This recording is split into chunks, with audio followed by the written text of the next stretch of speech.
was a dumb excuse. So what do you mean you don't like when she wears makeup? You sound stupid. You know when there's something wrong with you and then you lie and make it seem like it's something wrong with other people, but you know you're the problem? That's what JP did. Lydia came on the show intentionally, like she planned. This is crazy. Crazy, right? I know. Episode 5, 6, and 7 of Love is Blind. Hi friends, AskOyinkan here, and today we're discussing episode 5, 6, and 7 of Love is Blind, girl. It got a little crazy, but we'll get into it. Let's do a little OTD. Can you see my outfit? I'm trying to show you without moving the camera, but this is my today. Skirt and a top. Got a little shoulder action, okay? Shoulder. And we never forget the glitter spray. I know we usually do style and beauty content on this channel. Just taking a little break from it all so I can chat with you about a show that I watch that I don't know anyone else that watches this show.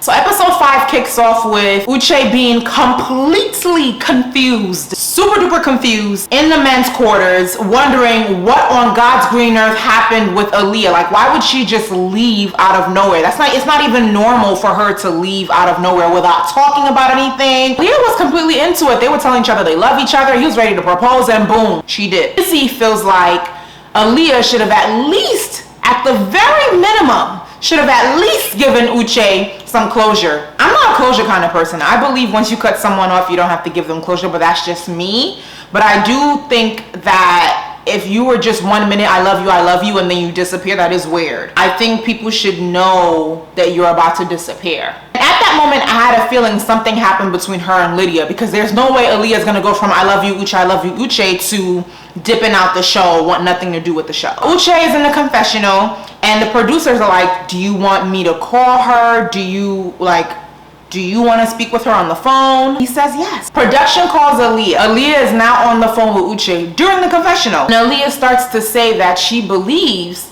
that Lydia came on the show intentionally, like she planned. Lydia planned all of this. This is crazy. She knew Uche was going on Love is Blind. She also applied to be on the show once she realized Uche was going on the show as well. Because Aaliyah is like, how are you so sure that she didn't see your emails when she was at your house earlier this year and saw that you were going on the show? Then she went and applied for the show. Uche is like, are you effing kidding me? Is it just me, or maybe it's just my standards? I don't like it when men curse at girls. It just feels it's too aggressive. Don't curse at me. That's just weird. Like, I don't know. No, I didn't like the cursing part. And I don't care how passionate you are about the words you're saying. There are other ways to display passion without cursing and using the F word at someone that you're speaking to that you allegedly love.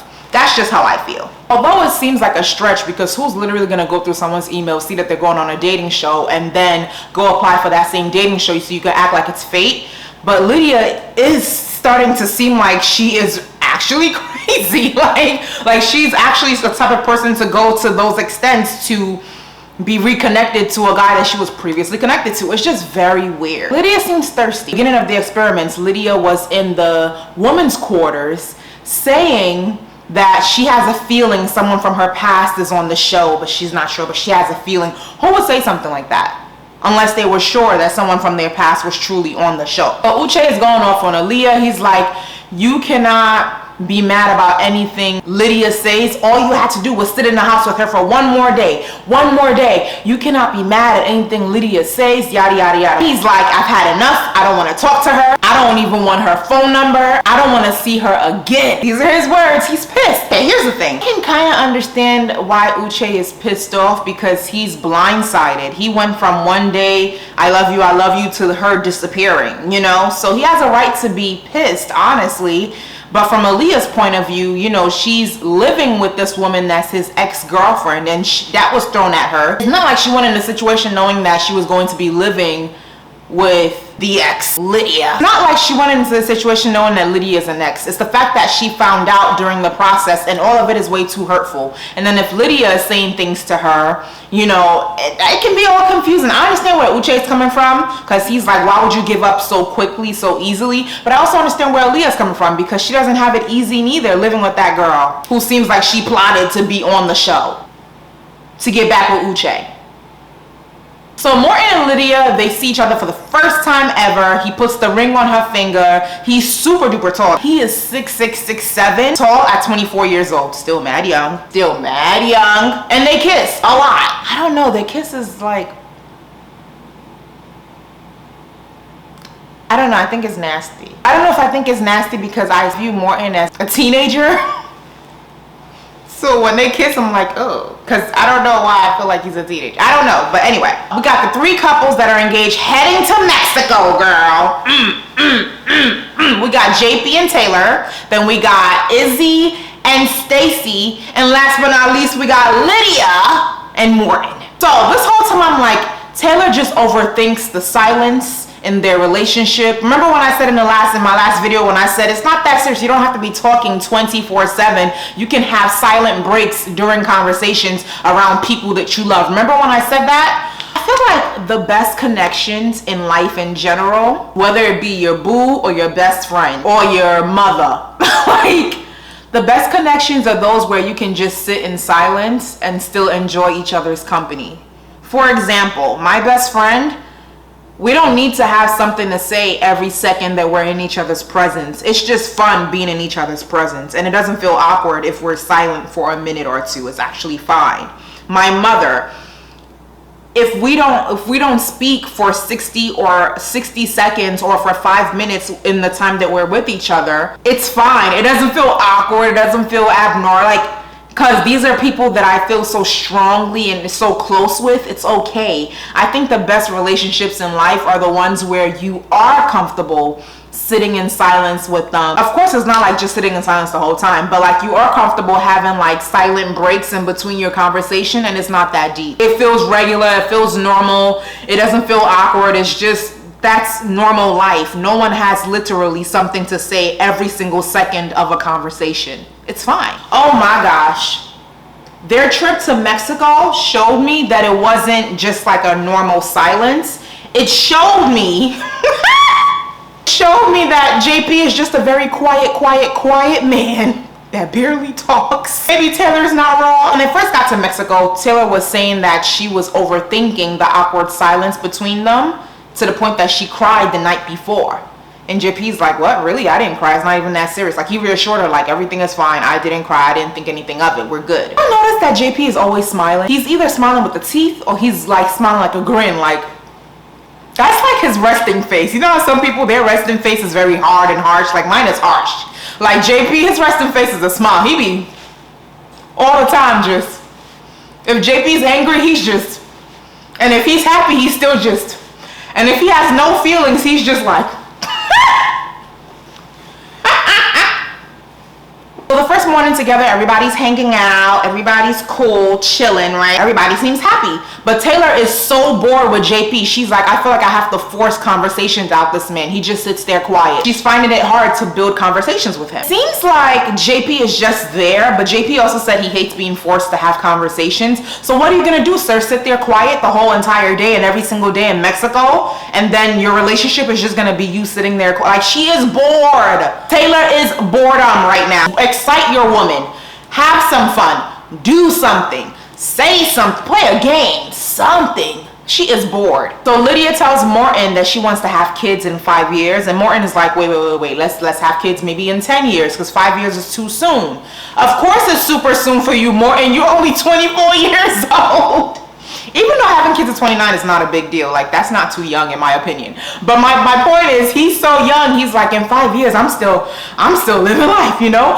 And it's funny because Lydia's like, if I wait for 10 years to have kids, like that's too old. I honestly feel like that's the problem with an age gap where it's the guy being super young and the girl being much older. If you care to have kids, like how does that work? And then when do you have kids? And when does he want to have kids? Like, all of that needs to be discussed because he may still be like, I'm young, wild, and free, you know? Well, young, wild, and free and married, but not feeling like having kids. Like, he may feel that way because he's young and rightfully so. That's the thing with dating, with having such a huge age gap in dating.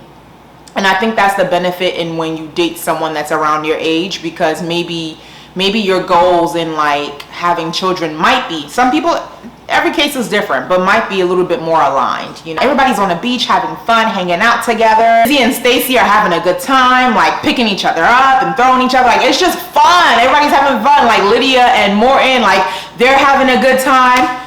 Then the camera goes over to JP and Taylor. Oh, just sitting there sipping your drink. Quietly, bored. But JP got that smile though.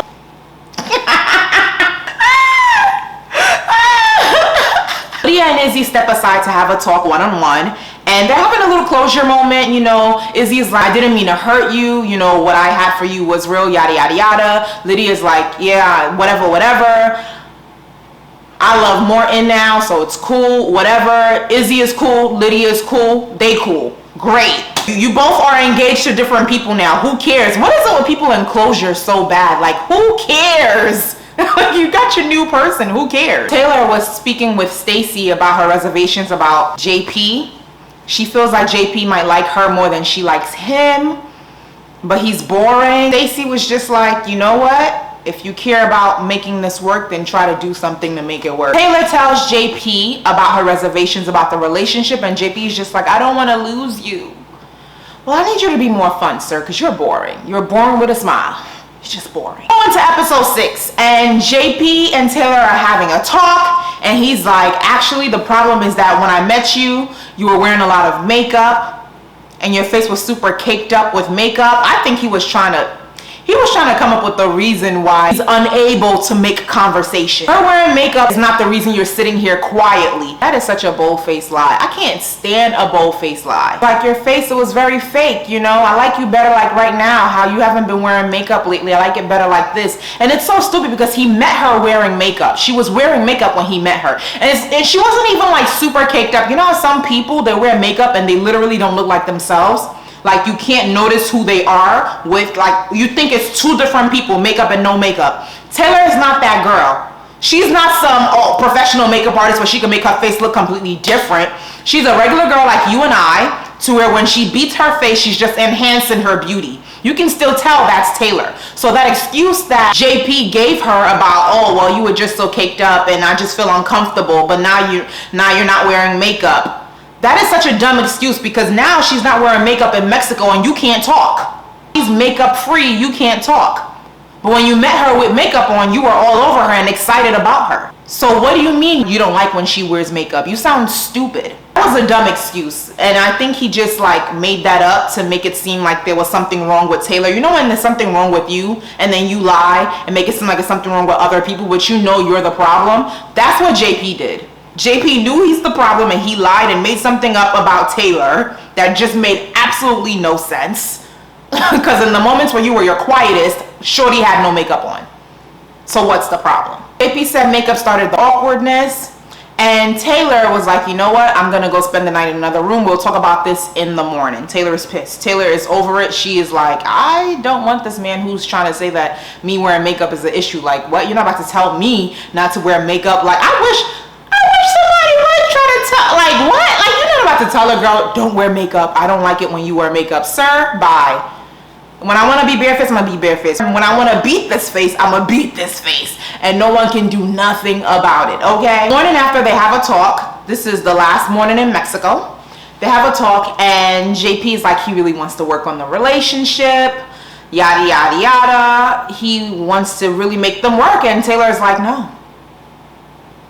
When at first I could see myself spending the rest of my life with you, but now I don't feel that way. No, I don't want to make this work. No. And she gives him back the ring. They don't even have physical connection. Like, you know how you hold hands with somebody that you like? They don't even hold hands. It's like he wanted them to be back in the pods, and that doesn't even make sense because pods is not real life. You gotta face real life, and it was just weird. It's like he could not handle being in real life with her. It's almost like he never had a girlfriend in his entire life. It was very, very weird. So everybody's back in Houston and they're in their shared apartments in Houston, but they're also checking out their personal apartments as well. So Lydia and Milton head over to Milton's apartment and not as much furniture in it as some people would have. But then again, I wonder when Milton moved in there, because if he moved in just a few months ago, then I can understand not having as much furniture, because maybe he's still shopping for the apartment. Who knows, you know? And Milton has an engineer. What is it? Is it an engineer? No, data analyst. He has a data analyst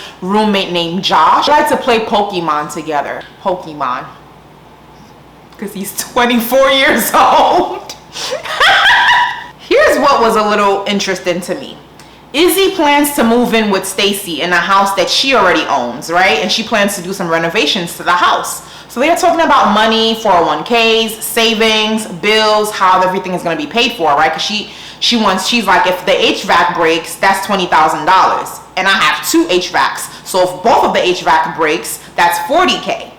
And I need to be, she was like, I'm in a position where I can just pay for that, but I need to be with someone who can also, you know, manage and pay for things like that as well. So he's like, you know, he's cool with paying for stuff. When it comes to bills, 50-50. He rather go 50-50 for bills. I understand that HVAC is expensive and $20,000, but I just feel like regular bills, mortgage and utilities, why can't he pay for that 100%? I just don't understand. I mean, if he doesn't have it, he doesn't have it. Like, I truly don't know. But if he has it, why would he need to go 50? Like, why do you need to go 50-50 if you have all the money to pay for the bills? That's just how I feel. Why don't you want to take care of her? Am I the only one that feels? Comment down below if you feel that way. Like, if a guy has all the money to pay for the bills and he's not struggling financially, why on God's green earth does he still want to go 50-50 if he literally can afford to pay the entire bill? It's just how I feel. Like, why? Don't you think she deserves it? Like, that's your girl, you love her, you still want to woo her, make her feel good, like she's worth it all. So why not just pay for all the bills if you can afford it? Stacy asks about dinners. Like, okay, so when we go out to dinner, like, how's the dinner bill gonna be paid? He's like, oh, we can split that too, 50-50. Absolutely not. How are you taking a girl out on a date and she's paying for half the date? Come on. Izzy, why are you so cheap? I don't know if it's that he's never dated a girl of a certain caliber before and the girls he dated were just basically accepting any and everything from him, or he's just cheap, or I don't know what it is, but Stacy is not that girl that's gonna be just paying 50% of everything. Like, sir, when you take her out to eat, you're not gonna pay the whole bill? She has to foot half that bill too? I don't know, that's a little crazy, but whatever. Stacy showed that she does prefer for him to pay for dinners. Uche and Aaliyah meet up at a restaurant. First of all, when Aaliyah came through to that I recorded it in my phone because Netflix has some type of, they don't let you screen record. So I had to record it on my phone. When Aaliyah showed up to that restaurant, girl, with that natural hair, Aaliyah was looking so good. So good. I was like, yes, girl, you better sit there and be pretty. You better sit there pretty. Yes, girl. Yes, girl. Yes, Aaliyah. Yeah. Come on now. Aaliyah literally sat there and confessed her love for Uche, said how much she wants to be with him and she would marry him and she wants to be with him. Aaliyah says she regrets leaving like that. She never felt connected to another man like that in her entire life. Like, Uche is the one. She wants Uche, Uche, Uche. Uche said every bit of how he felt. The real deal that happened with Lydia when they dated in the past, and that Lydia invaded his privacy. So when she invaded his privacy, he broke up with her, but then he gave her another shot because she apologized. And Lydia started, according to Uche, Lydia started looking at the Instagram stories of the girls that Uche follows, like repetitively, to the point that those girls noticed and reached back out to Uche like, yo, do you know this girl? I keep seeing her in my stories. And he's like, oh yeah, that's Lydia. And he found that to be weird. Like, why is she keeping track of the girls that I follow? Like, what's going on? And then she also took a picture of his driveway and texted him saying, I see you. Like, some stalker, addictive. Like, what is going on? He knew her behavior was unhealthy, but he kept talking to her because of the things she had going on in her personal life that she was going through. So he kept talking to her because of that. Uche shared everything about what happened with Lydia with Aaliyah. I thought they were going to get back together. I was actually like, okay, this is great. They both know the full truth of everything and now they can get back together. But Uche was like, no, you didn't have confidence in our relationship. You had no confidence in us. So this is over. Stacy, check out Izzy's apartment. Izzy has a lot of like plastic cups, plastic plates, plastic, like he doesn't have regular plates. You can have plastic plates and stuff, but I think it's important to also have regular plates. To only have plastic is a little off. And he said he's been there for a year and a half. So to be there for a year and a half and only have plastic but no regular plates, you can have both but only have plastic, that's a little weird. And Stacey is like, I have brass cutlery, so do I. I love gold cutlery, gold, brass, whatever. I love it. But Stacey's like, when you cook for me, are you going to serve me with a plastic plate? Izzy's like, yeah, why not? It's a thought that counts, right? Absolutely not, Izzy, because when you do something for someone, you do it to their standard, right? You don't do it to your standard, you do it to their standard. You do the best that you can, but to their standard in order to make them feel good, to show them that you care. It seems like you don't care. If you know she doesn't like plastic, and she feels like it's minimal effort when you serve her in plastic, why not serve her in a regular plate with regular cutlery if she don't like plastic? If you're gonna do something for someone, do it full out. Do it full out. That was the argument between them. Stepped away from each other, and then Izzy went to her and said, you know what, I'll always fight for you. And I like that. Come on, you better fight for your girl. And you better learn to end up using regular plates and cutlery. Milton meets Lydia's parents, and the parents are like, how many kids do you want? Milton's like, I want 3 kids. And the parents are like, oh, you're a part of the family. We love you. Like, they love Milton, which is great. I was a little worried about that because I'm like, the age difference, you know, the culture difference. I wonder if they're going to like him. And they do, which is good. And Izzy meets Stacey's family. He never really traveled before, like literally anywhere, like not even like New York, LA, like nowhere. Because remember, they're in Houston. So never really traveled before because he didn't really have the finances to do so. But now he has the finances to do so, and he's excited to just go everywhere. He was saying that he wants to go to Paris with Stacey. Like, he's just excited. Stacey's dad loves how he makes Stacey feels, but Stacey's dad reiterated to Izzy, like, but she likes nice things. She likes to travel and go to restaurants. And it's not just that she requires this from the guys that she dates. It's that Stacey lives this lifestyle on her own. As a single woman, Stacey travels. Stacey goes to nice fine dining. Like, she does these things on her own. So to be with someone and not be able to do those things, it's gonna be uncomfortable. You know what I don't like? I don't like when somebody doesn't have a particular caliber, a particular level of a lifestyle, but then when they get with someone, they're like, no, you're supposed to do this. For example, if you usually buy $50 shoes, right?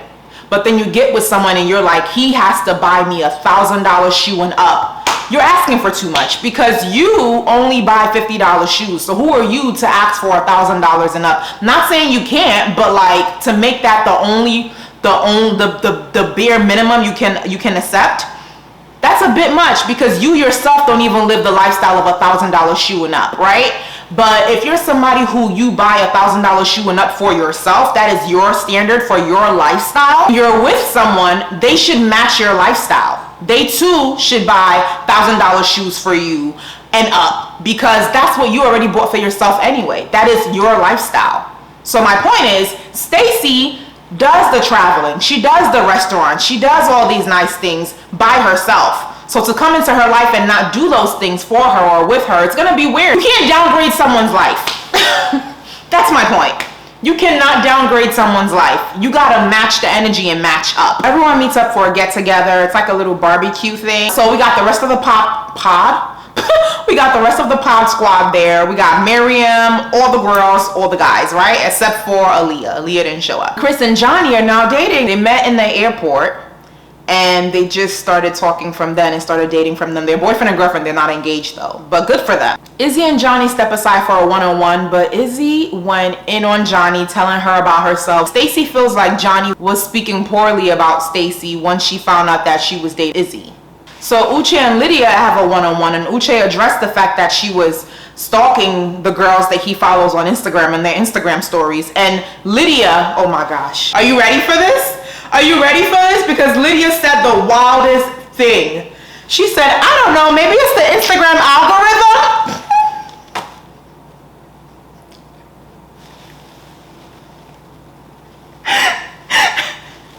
She blamed it on the algorithm. What?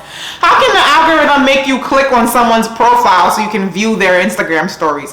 That ain't no algorithm. That is you, girl. You are doing that. Lydia is mad defensive. She says in the confessional, she said they broke up due to him cheating, not due to everything he's saying.